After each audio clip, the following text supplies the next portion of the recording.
At FoxNews.com Live. Hello, everybody. I'm Jonathan Hunt. This, of course, is news of the Internet, by the Internet, and for the Internet. Trending on the web today. Number one on Google Trends, Randy Travis, that naughty boy. Video has been released showing a recent arrest of the country singer. He was arrested for public intoxication. It's not a particularly compelling video, but it has a fun little catchphrase. Are you kidding me? Go watch it if you want to. Ghost Hunters, which is a sci-fi reality series. Grant Wilson, who is apparently the co-lead investigator, is departing the show. Good luck to him. Joseph Kennedy III is, appropriately enough, the third trending topic on Google Trends. Joe P. Kennedy III declared his candidacy for Congress, the latest in a long line of Kennedys, obviously, to go into politics. Survivor is back. The big-time reality show, the one that started it all, I guess. This time, it's a battle of the sexes, apparently, it says here. Number 5, Where's My Refund? The IRS website, Where's My Refund, is temporarily down, but the IRS says it will not affect the processing of your tax returns, so don't fret. All right, we are, of course, America's election headquarters, so let's get into some politics right now. With me in the studio here, Fox News contributor, former president of the Women's Media Center, Jehmu Greene. Great to have you, Jehmu. As always, good morning, And Jonathan. joining us from our Miami bureau today, Ed Pozzuoli, former advisor to Jon Huntsman's presidential campaign. Great to see you, Ed. Great to see you. Now, when your candidate, Jon Huntsman, dropped out, I guess it left Mitt Romney as the only real sort of moderate representative of the Republican Party, still vying for the nomination. Obviously still a very much a viable candidate, possibly going to emerge the winner. But he's been battered a lot recently, and he's still having a lot of problems being loved by the right of the party, is he not? I think so. I mean, look, these primaries, Republican primaries, this is democracy in action. So democracy is the best form of government, but it's not always pretty. But Ed, how damaging if he loses Michigan? Look, it's a setback. Let's not kid ourselves. But I do think that this is a long process. You know, you talk about some of the enthusiasm issues that are seeming to wane on the Republican side. Well, like in Florida, we had a great amount of enthusiasm running up to our primary. And then after the primary was over, the enthusiasm, everybody got back to their regular lives and moved on. And now it's Michigan and Arizona's turn. And so the enthusiasm there is great. And I think that we'll see what the results are 12 days from now. Jehmu, you were making the shape of an L on your forehead when we were discussing Romney before we went on air.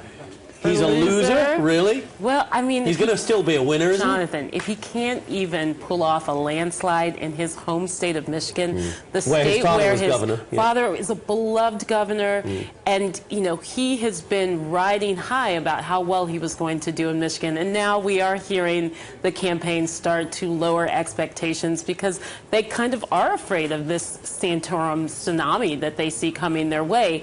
And the reality is he hasn't been able to win unless it's been in a state like New Hampshire, which is his home, another one of his home states, or in Florida, where he absolutely pummeled his opponents with negative advertising. So I think it's going to be hard for him to make a positive case about what his vision, his economic vision is for America. But in your view, Jehmu, is his problem simply that he cannot, the right is suspicious of him, the right of the Republican Party, or is it a problem of strategy that he hasn't run a well-run campaign? I think his problem is who he is, and that at his core he has no convictions.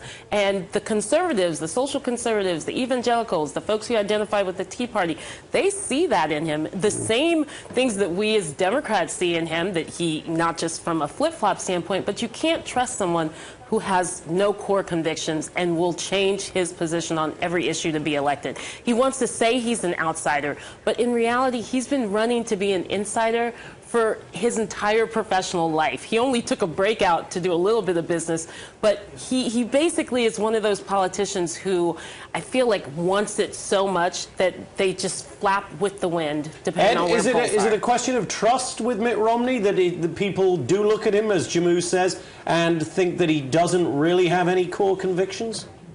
No, I don't think that's it at all. And you know, we need to move beyond a little bit of the talking points from the White House. I think the key here is this. that people on the Republican side are looking for inspiration.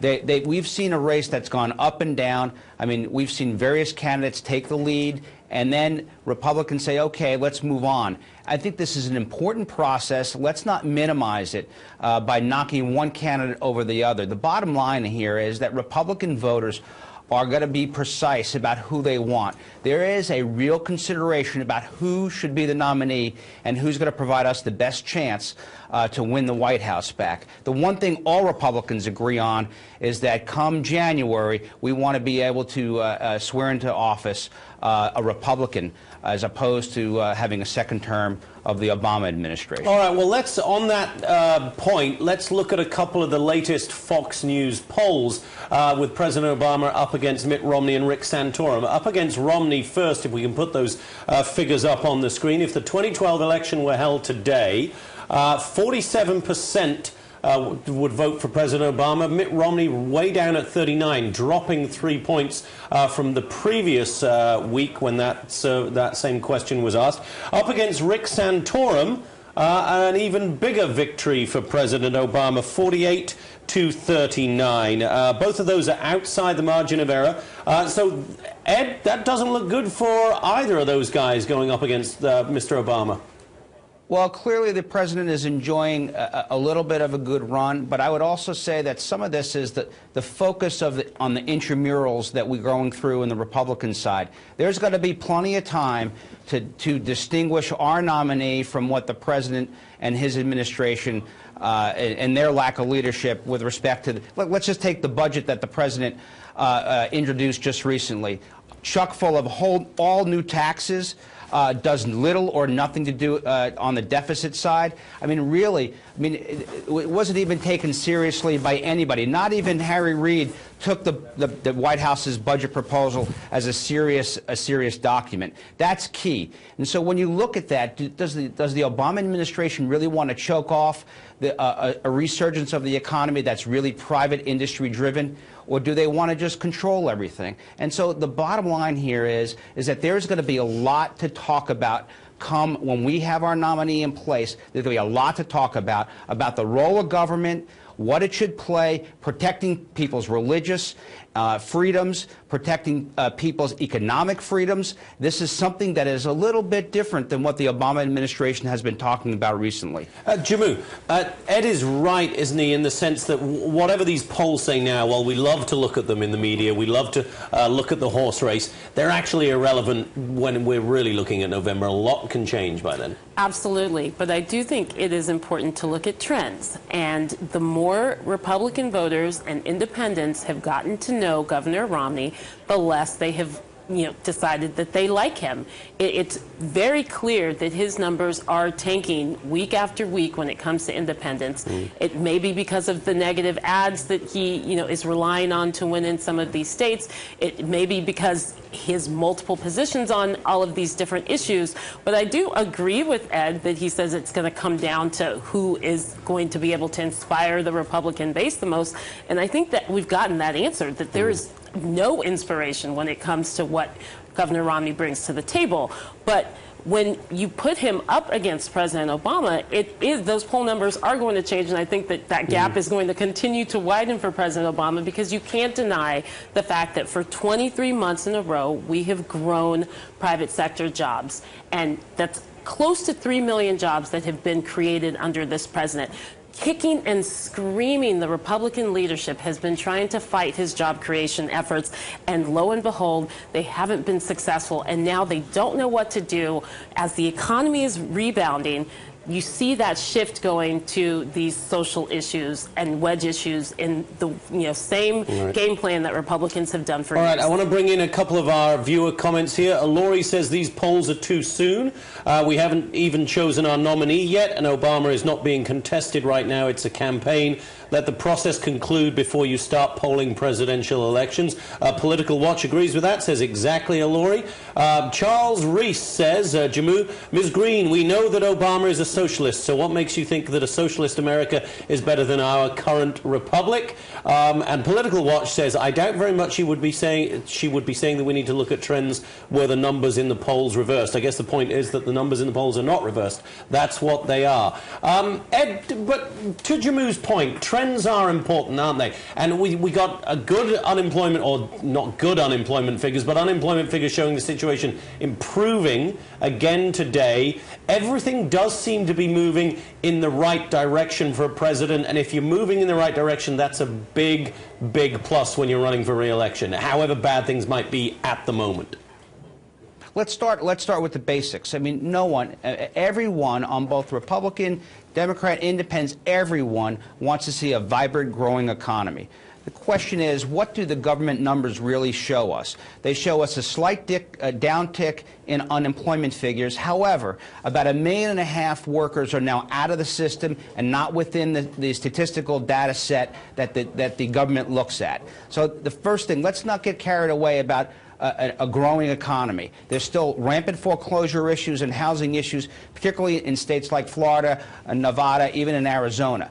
And 60%, that same poll, I think, the same set of polls that I looked at, 60% of the people across the country say that the country is doing badly. And so that is not a ringing endorsement of the Obama administration or its policies. But Ed, would you be more confident if you had, let's say, for want of a better expression, a stronger candidate, a candidate around whom the Republican Party was already completely united? Rick Santorum clearly appeals to the right of the party. Mitt Romney clearly appeals to the more moderate side of the party. Would you be much more confident about beating President Obama if you had somebody who clearly appealed to both sides of the Republican Party? Well, the good news for Republicans is that the election is not in mid-February. It's in November. And so we've got to let this process go. If I recall, 4 years ago, then candidate Obama was running against Hillary Clinton in a heavyweight battle about who was going to win the Democratic nomination. And you know what? He came out okay and ultimately won the election. So I think there's a lot to be played here. I would not get focused on the day-to-day trends. With all due respect to Ms. Green, the bottom line here is that I think across America there's a great amount of angst, not just to do with the economy, but the role of government, the intrusive level of government, the mandates from this administration that impact employers, private employers, religious freedoms, the mandate of health care. The bottom line is that I think people understand that the way to get this economy growing is to unleash the private sector. Now, let's be honest. The Obama administration has zero to do with the good earnings and the quality earnings of corporate America and the run on Wall Street on upward ticks and some of the private job increases. You know, really? I mean, if they want to take credit for it, well, then unshackle America, unshackle the individual, unshackle small business, and get out of their way so they can create jobs and create an environment where there is a true environment to grow the economy, offer people hope, offer people the ability to be employed and not just underemployed, but employed in real meaningful way. And that's not what that's what the Obama administration promised when they ran 4 years ago or 3 years ago and has failed to deliver so far in this presidency. Oh, that was quite the campaign speech. You should have been running yourself, perhaps, instead of Mr. Huntsman. Jammu, quickly come back to that and do it quickly, please. I've got to get to Shannon Bream on another story, but I have to let you respond. I'll be very quick because I actually look at candidates like Huntsman and Pawlenty and even Mitch Daniels, and I think that they are all shaking their heads saying, we made a mistake. We should have stayed in this because the message that Romney is trying to put out is just not resonating, and I don't think he has a good chance of turning that around because, again, he's just not trusted. All right. Regardless of all of those wonderful points that Ed just made. All right, I want to talk to our audience briefly about an organization called Media Matters. Media Matters is a liberal sort of organization that styles itself as a kind of watchdog of the media. It is very much anti-Fox News, and Media Matters, it registers itself as a charity, which has been questioned by some people because they feel that it is simply here to tear down for-profit companies like Fox News. Shannon, the Daily Caller, which is a conservative organization, conservative blog, I think we'd probably call it, run by Tucker Carlson, who is a Fox News contributor, has been looking into Media Matters. Shannon Bream picks up the story there from our DC bureau. And Shannon, I guess there are questions about its donations and its tax status? Absolutely, Jonathan. There are new details surfacing today regarding Media Matters. As you mentioned, it's a tax-exempt organization that describes its mission as charitable and educational on its tax forms, but it's made no secret that it is, quote, waging a war on Fox News and other media outlets. According to tax documents uncovered by the Daily Caller website, Media Matters accepted a $50,000 donation with some very specific instructions. That money was to be used to go after religious broadcasts. Media Matters has done a number of pieces critical of religious leaders like Pat Robertson, focus on the families James Dobson and the late Jerry Falwell. The money came from the ARCA Foundation. Now, at the time, the group was headed up by now Congresswoman Donna Edwards, a Democrat from Maryland. I have reached out to her office to try to get some comments. So far, no response. The foundation's tax records show a number of significant donations to far-left organizations. And while Edwards was heading up the ARCA Foundation, it reportedly awarded $400,000 in grants to groups related to ACORN. In recent months, Media Matters' tax-exempt status has been called into question by those who say its current activities do not match up with its original stated goal of being a charitable and educational mission. It announced that years ago when it got its tax-exempt status. Well, a number of Republican lawmakers now, including Senator Chuck Grassley, want to look into the group's status, but tax law experts that we've talked with say it's extremely rare for an organization to actually have its status revoked and that the law does provide plenty of wiggle room. Jonathan? So, Shannon, is this all seems kind of inside baseball. What the issue here that some politicians might look at, though, is whether this tax-exempt status is actually legal? Yes, and some of the experts we talked to said, here's a dividing line or an example of something that they would worry about. If a group like Media Matters was providing research and information directly to, say, the Democratic National Committee or the Democratic Party, and then that was used in political activities, that would cross the line. But if Media Matters is preparing research and information that goes not only to the Democratic Party but to other left-leaning blogs or other groups, but the party just happens to use it, that's different if it's not fed to them directly. But there are others who say they've used very incendiary language against people. They have made statements about the fact that they want to attack the commercial interests of specific groups, including News Corp. And if that turns out to be their mission, the IRS would not look kindly upon that. But again, we're told there's a lot of wiggle room, and it is extremely rare for a group that's gotten tax-exempt status to then later have it taken away. Huh, very interesting. And Shannon, while I have you here, you have a phenomenal 23,000 and something followers on Twitter. I'm being made to tweet now, being dragged into the 21st century. My 200 followers, how do I get to 23,000? You know what? I have no doubt that you will far surpass me once people know that you're out there. And I have tweeted about you this morning. I find that, you know, you and I, like a lot of folks at Fox and in the news business, we're always privy to information before it gets out there in the mainstream. And so it's nice if you can feed people nuggets of inside information before it goes public. They seem to like that. That's when I usually pick up a lot of new followers. All right, ma'am. Maybe I just need to be as smart as you. Shannon Bream, thanks very much from Good to see DC. you. Jammu, this whole Media Matters thing, it's Media Matters versus the Daily Caller. It's a left-wing organization versus a right-wing organization in terms of the Daily Caller. Fox News kind of caught in the middle. Do we really care? No, I don't. Because here's the real. I would care if we were looking at this holistically. There are organizations like Media Matters on the left and organizations like the Media Research Center on the right. There are organizations that have 501c3 tax status that go as close to the line as they can when it comes to advocacy, and they also have a 501c4, and some of them have a 527, and there are all of these different loopholes and maneuvers that these organizations can go through to deal with these issues. Many lawyers make lots of money off of this. If there was a way to simplify the system and get rid of it all from the left and the right, that's a conversation I'd be interested in having. If it's only focused on Media Matters, that's a bit biased.